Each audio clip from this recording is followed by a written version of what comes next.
이건 단순한 언어 학습이 아니야. 두뇌 전체가 하나의 생명체처럼 빛나고 있어. 여기 하버드 대학 총장실에서 프로젝트 발표를 보고 사람들이 기겁하고 있는데요. 과연 무슨 일이 있었던 걸까요?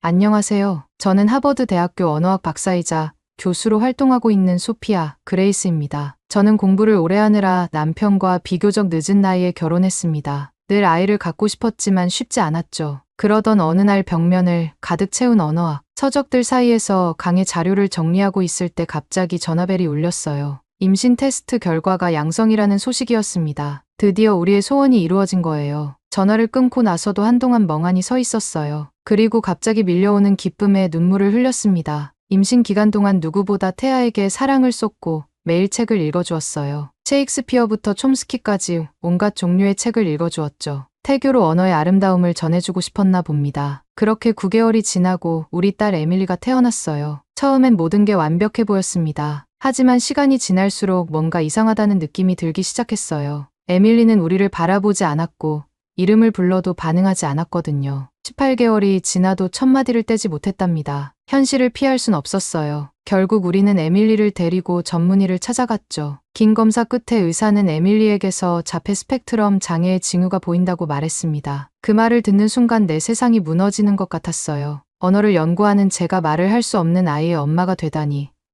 이게 무슨 운명의 장난일까 생각했죠. 저는 여전히 매일 밤 에밀리에게 책을 읽어주었지만 그 아이의 눈빛은 늘 먼 곳을 향해 있었습니다. 제 목소리가 그 아이에게 닿지 않는 것만 같아 가슴이 아팠어요. 우리의 힘겨운 싸움이 시작되었습니다. 온갖 치료법을 시도해봤어요. 언어 치료, 행동 치료, 음악 치료, 미술 치료까지 하지만 큰 변화는 없었죠. 에밀리는 여전히 자기만의 세계에 갇혀 있었습니다. 모든 희망이 사라진 것만 같았죠. 그러던 어느 날 마치 운명의 장난처럼 연구실에서 한 동료를 만나게 되었어요. 김지훈 박사라는 한국계 미국인이었는데 그의 등장이 우리 가족의 인생을 바꿔놓게 될 줄은 그때는 몰랐답니다. 김 박사는 제 고민을 눈치챘는지 따뜻한 미소로 다가왔어요. 그의 부드러운 말투에 저도 모르게 마음의 문을 열게 되었죠. 그는 자신의 집에 놀러 오라며 저를 초대했습니다. 김 박사에게는 소연이라는 딸이 있었는데 에밀리와 비슷한 나이였거든요. 처음에는 망설였답니다. 에밀리가 다른 아이와 어울리는 걸 본 적이 없었으니까요. 하지만 새로운 시도를 해봐야 한다는 생각에 용기를 내어 초대를 받아들였어요. 그 결정이 우리 가족에게 얼마나 큰 변화를 가져올지 그때는 상상조차 하지 못했죠. 김 박사의 집을 방문한 날 예상치 못한 일이 벌어졌어요. 처음에 에밀리는 여느 때와 다름없이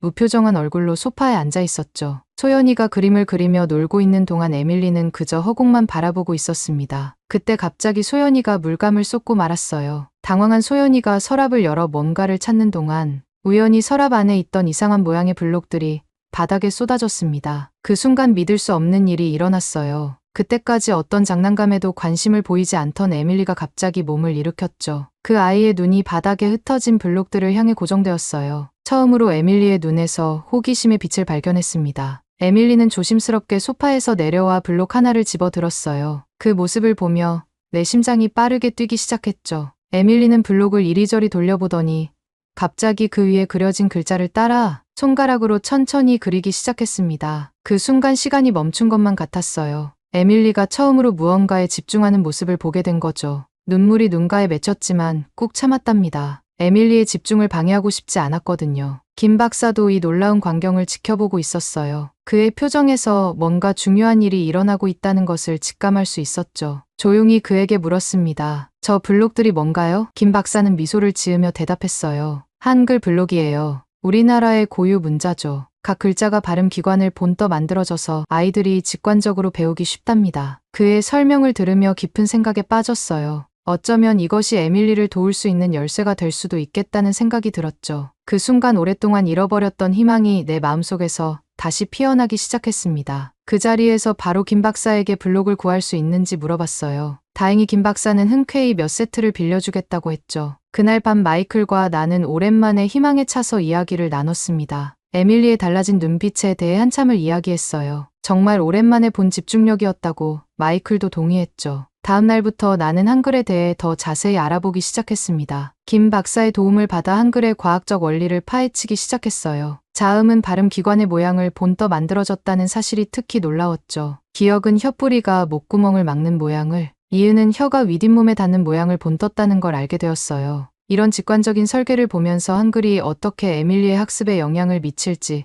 정말 궁금해졌습니다. 언어학자로서의 호기심과 엄마로서의 기대가 뒤섞여 가슴이 설레었어요. 이제 본격적으로 한글과 에밀리의 인지 발달 사이의 관계를 연구해야겠다는 결심이 섰죠. 그러나 하나의 사례만으로는 과학적 근거가 부족했어요. 더 많은 데이터가 필요했습니다. 몇 주 동안 준비 끝에 드디어 연구를 위한 실험을 시작했어요. 에밀리를 포함한 20명의 자폐 스펙트럼 아이들을 대상으로 했죠. 각 아이의 부모님께 연구의 취지를 설명하고 동의를 구하는 과정이 쉽지만은 않았어요. 하지만 새로운 희망을 품은 부모님들의 눈빛을 보며 이 연구의 중요성을 다시 한번 실감했습니다. 실험실은 아이들이 편안함을 느낄 수 있도록 꾸몄어요. 벽에는 밝은 색의 그림들을 걸고 부드러운 음악을 틀어놓았죠. MRI 기계의 위협적인 모습을 가리기 위해 우주선 모양의 커버도 씌웠답니다. 아이들에게 영어, 중국어, 일본어, 그리고 한글로 된 간단한 단어들이 적힌 카드를 보여주었어요. 사과, 엄마, 사랑 같은 친숙한 단어들이었죠. 각 언어별로 10개의 단어를 준비했는데 아이들이 이해할 수 있는 수준의 단어들로 골랐어요. 아이들은 MRI 기계 안에 누운 채로 화면에 나타나는 단어들을 소리 내어 읽었습니다. 어떤 아이들은 처음에 겁을 먹기도 했지만 부모님의 응원과 연구진의 따뜻한 격려에 점차 적응해 갔어요. 데이터 수집에만 2주가 걸렸죠. 그리고 마침내 분석 결과가 나왔습니다. 그 순간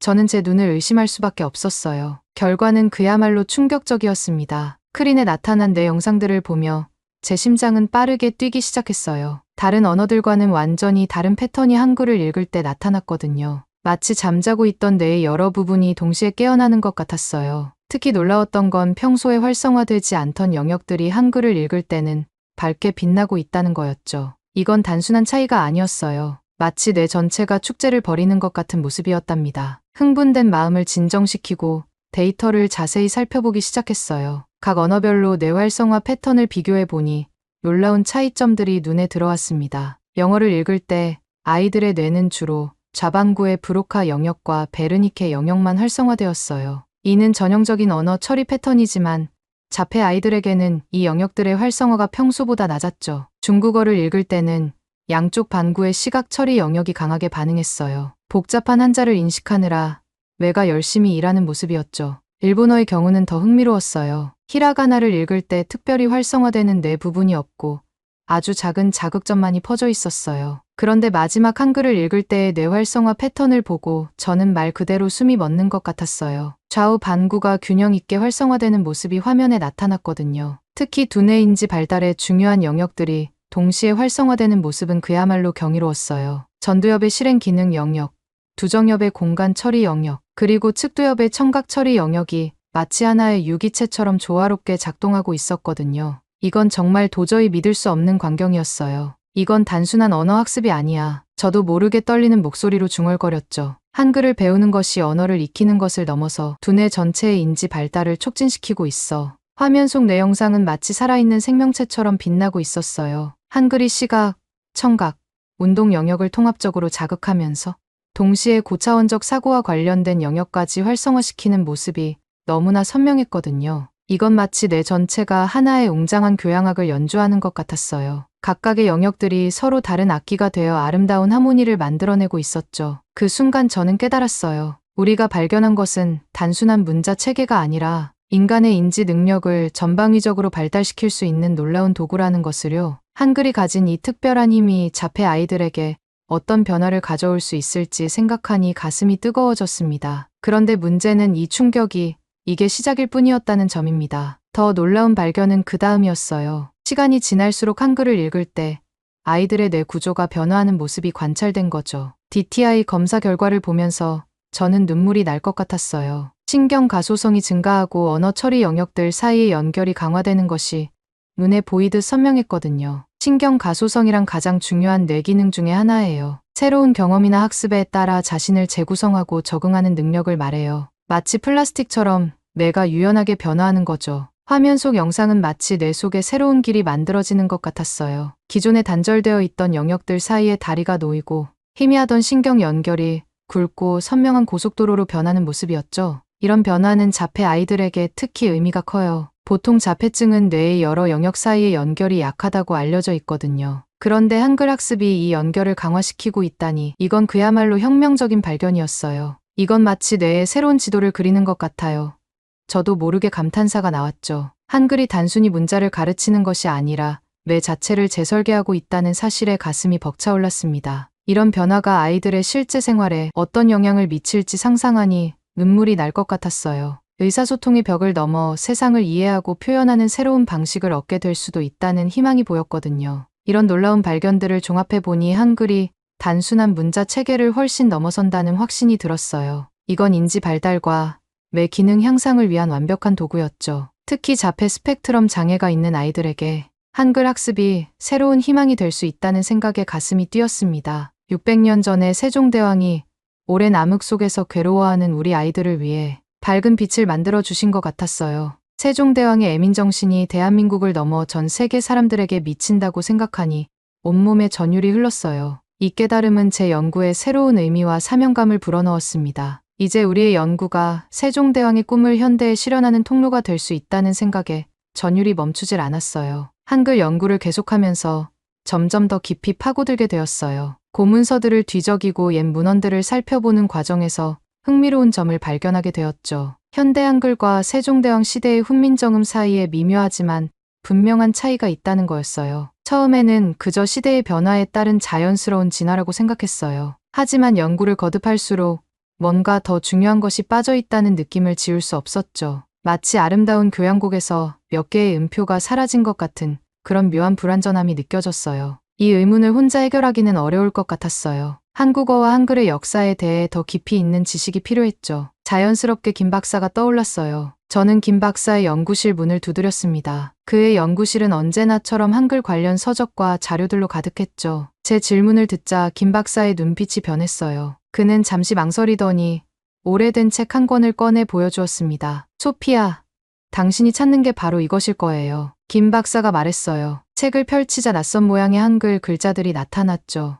이건 사라진 6개의 한글 소리예요. 아레아, 여린이, 예시응, 반시옷, 옐린, 옛짠이라고 해요. 그 순간 저는 전율을 느꼈어요. 마치 오래된 보물을 발견한 것 같았죠. 이 소리들은 왜 사라진 거예요? 제가 물었습니다. 김 박사의 표정이 어두워졌어요. 이건 우리 역사의 아픈 부분이에요. 이 소리들은 일제강점기 동안 의도적으로 제거되었어요. 일본의 언어 말살 정책의 일환이었죠. 그의 설명을 들으며 가슴이 아팠어요. 한민족의 정체성을 지우려는 시도가 이렇게 언어에까지 미쳤다니. 하지만 동시에 이 발견이 가져올 가능성에 흥분되기 시작했습니다. 이 소리들을 복원하면 어떻게 될까요? 제가 물었어요. 김 박사의 눈이 반짝였습니다. 그건 정말 혁명적인 일이 될 거예요. 이 소리들을 복원하면 한글로 거의 모든 자연의 소리를 표현할 수 있게 돼요. 세계 어느 언어의 발음도 정확하게 옮길 수 있죠. 이 말을 듣는 순간 제 머릿속에서 번개가 쳤어요. 이것이 바로 우리가 찾던 열쇠였던 거예요. 자폐 스펙트럼 아이들을 위한 더 효과적인 언어 교육 방법, 그리고 한글을 진정한 세계 문자로 만들 수 있는 방법이었죠. 그날 밤늦게까지 김 박사와 함께 이 사라진 소리들에 대해 연구했습니다. 각 소리의 특성과 발음법 그리고 그것들이 어떻게 다른 소리들과 조화를 이루는지 배웠죠. 마치 오래전 잃어버린 가족을 다시 만난 것 같은 기분이었습니다. 다음 날 연구실로 돌아와 에밀리와 다른 아이들에게 이 새로운 소리들을 소개했어요. 놀랍게도 아이들은 이 소리들을 굉장히 흥미롭게 받아들였죠. 특히 아래하는 아이들이 쉽게 따라할 수 있었고 이 소리를 통해 다른 모음들과의 차이를 더 잘 인식하는 것 같았어요. 며칠 동안 이 소리들을 활용한 새로운 학습 방법을 개발했어요. 예를 들어 여린이을 이용해 숨소리나 바람 소리를 표현하게 하니 아이들이 소리와 글자 사이의 연결을 더 직관적으로 이해하는 것 같았죠. 반시엘은 새의 지저귐 같은 섬세한 소리를 표현하는 데 사용했고 이를 통해 아이들의 청각적 인지 능력이 향상되는 것을 관찰할 수 있었습니다. 그러나 가장 놀라운 변화는 에밀리에게서 나타났습니다. 이전에는 특정 소리를 구별하는 데 어려움을 겪었는데 이 새로운 소리들을 배우면서 그녀의 청각적 구별 능력이 눈에 띄게 향상되었어요. 심지어 그녀가 처음으로 완전한 문장을 말했을 때 저는 눈물을 참을 수 없었죠. 그 순간 저는 우리가 정말 중요한 것을 발견했다는 확신이 들었어요. 이건 단순히 잃어버린 소리를 되찾는 것이 아니라 많은 아이들에게 새로운 의사소통의 기회를 제공하는 것이었죠. 연구 결과를 정리하면서 이 발견이 가져올 수 있는 더 큰 변화에 대해 생각해 보았어요. 한글이 정말로 모든 소리를 표현할 수 있는 완벽한 문자 체계가 된다면 이는 전 세계의 언어 학습과 의사소통 방식을 혁명적으로 바꿀 수 있을 것 같았죠. 특히 자폐 스펙트럼 장애가 있는 아이들에게 이것은 더욱 큰 의미가 있을 거예요. 소리와 의미를 더 정확하게 연결할 수 있게 되면 그들의 언어 습득과 의사소통 능력이 크게 향상될 수 있을 테니까요. 그러나 동시에 무거운 책임감도 느꼈어요. 이 소리들이 일제강점기에 의도적으로 제거되었다는 사실은 우리가 단순히 언어학적 발견을 넘어 역사적 정의를 바로 세우는 일을 하고 있다는 것을 의미했죠. 우리의 연구가 한 민족의 상처를 치유하고 잃어버린 문화적 유산을 되찾는 데 기여할 수 있다는 생각에 가슴이 벅차올랐습니다. 김 박사와 함께 이 발견을 어떻게 세상에 알릴지 고민했어요. 단순히 학술적인 발표를 넘어 이 소리들을 실제 교육 현장에 도입하고 대중화하는 방안을 모색하기로 했습니다. 우리의 발견이 가져올 변화의 가능성에 가슴이 뛰었어요. 하지만 이 연구를 계속하기 위해서는 대학의 지원이 절실했죠. 첫 번째 난관은 대학 내부에서 왔어요.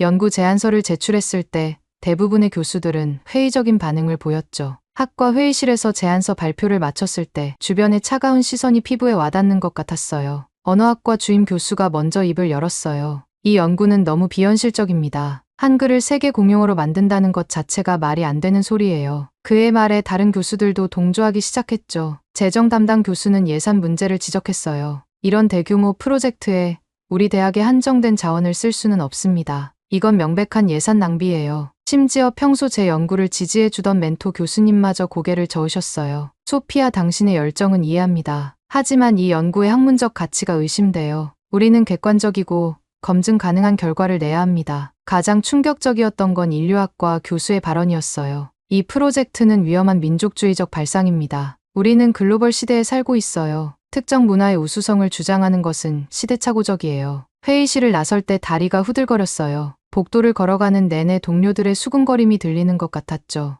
연구실에 도착해서야 눈물이 터져 나왔어요. 밤새 울면서 모든 것을 포기하고 싶다는 생각이 들었습니다. 여러 해 동안 쌓아온 연구가 한순간에 무너진 것 같았거든요. 김 박사가 위로의 말을 건넸지만 귀에 들어오지 않았어요. 하지만 새벽녘 문득 에밀리의 얼굴이 떠올랐습니다. 한글을 배우기 시작하면서 처음으로 밝게 웃던 그 순간, 생애 처음으로 엄마라고 말했을 때의 그 기쁨 가득한 눈빛, 그 모습을 떠올리자 다시 힘이 생기기 시작했어요. 에밀리뿐만 아니라 전 세계의 수많은 아이들, 의사소통의 어려움을 겪는 모든 이들의 얼굴이 떠올랐습니다. 그들에게 새로운 희망을 줄 수 있다는 생각에 가슴이 뛰었죠. 다음 날 아침 김 박사와 마주 앉아 진지하게 이야기를 나눴어요. 우리의 연구가 가진 가치 그리고 그것을 어떻게 다른 이들에게 전달할 수 있을지에 대해 오랫동안 토론했습니다. 결국 우리는 총장님을 직접 만나 설득하기로 했어요. 대학 내 다른 교수들의 지지를 얻기 전에 최고 결정권자의 이해와 지원이 필요하다고 판단했거든요. 총장실 앞에 서서 심호흡을 했어요.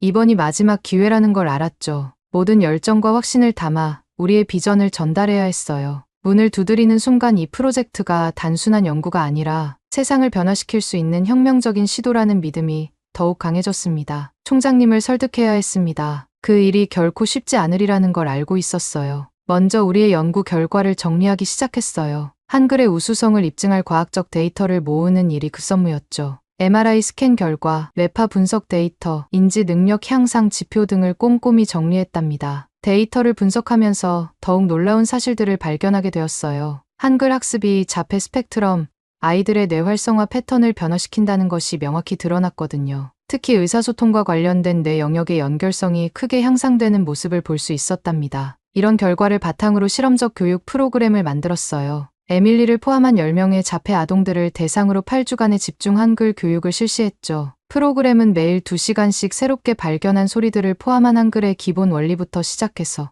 점차 복잡한 문장 구성까지 나아갔어요. 프로그램을 진행하면서 아이들의 변화를 지켜보는 것은 정말 감동적이었어요. 처음에는 글자를 보고 무반응이던 아이들이 점차 흥미를 보이기 시작했고 몇 주가 지나자 간단한 단어를 스스로 쓰기 시작했죠. 에밀리의 경우 프로그램 종료 시점에는 짧은 문장으로 자신의 감정을 표현할 수 있게 되었답니다. 부모님들의 반응은 더 뜨거웠습니다. 한 어머니는 눈물을 글썽이며 제 손을 잡더라고요. 처음으로 아이와 대화를 나눌 수 있게 되었다고 하시면서요. 그 순간 저도 눈물을 참을 수 없었답니다. 시험 결과를 정리하고 나니 이제 총장님을 설득할 차례였어요. 발표 자료를 만들면서 밤을 새우기를 여러 번 드디어 완벽한 프레젠테이션이 완성되었죠. 과학적 데이터, 아이들의 변화를 담은 영상, 부모님들의 인터뷰까지 모든 것을 담았어요. 발표 전날 밤 긴장감에 잠을 이루지 못했어요. 머릿속으로 발표 내용을 계속 되새기며 이리저리 뒤척였죠. 문득 에밀리의 얼굴이 떠올랐어요. 그 아이의 변화된 모습, 밝아진 눈빛, 처음으로 엄마, 사랑해요라고 말했을 때의 그 순간, 그 기억이 제게 용기를 주었답니다. 다음 날 아침, 깊은 숨을 들이쉬며 총장실 앞에 섰어요. 김 박사가 옆에서 힘을 실어주었습니다. 문을 열고 들어가자 총장님과 여러 교수님들이 모여 계셨어요. 긴장된 마음을 진정시키며 발표를 시작했습니다. 존경하는 총장님, 그리고 여러 교수님들. 오늘 저희가 발표할 내용은 단순한 언어 연구를 넘어 수많은 아이들과 가족들의 삶을 변화시킬 수 있는 혁명적인 발견에 관한 것입니다. 1시간 동안 열정을 다해 설명했어요. 한글의 과학적 우수성, 자폐 아동들의 놀라운 변화, 그리고 이 연구가 가져올 수 있는 세계적인 영향력까지. 발표를 마치고 나니 온몸에 힘이 빠졌어요. 모든 것을 쏟아부은 느낌이었죠. 총장님의 표정이 심각해 보였어요. 길게 느껴지는 침묵이 이어졌죠. 그때 총장님이 입을 열었어요. 교수님, 정말 놀라운 연구 결과네요. 하지만 이런 큰 프로젝트를 지원하기에는 리스크가 너무 큰 것 같습니다. 더 많은 증거와 검증이 필요해 보이는데요. 순간 가슴이 무너지는 것 같았어요. 하지만 포기할 수 없었죠. 용기를 내어 다시 한번 말씀드렸어요. 총장님, 이 연구는 단순한 학문적 호기심이 아닙니다. 우리는 지금 수많은 아이들의 미래를 바꿀 수 있는 기회를 잡고 있어요. 더 나아가 한글의 우수성을 세계에 알리고 우리 대학을 세계적인 연구 중심지로 만들 수 있는 기회입니다. 부디 저희에게 기회를 주십시오.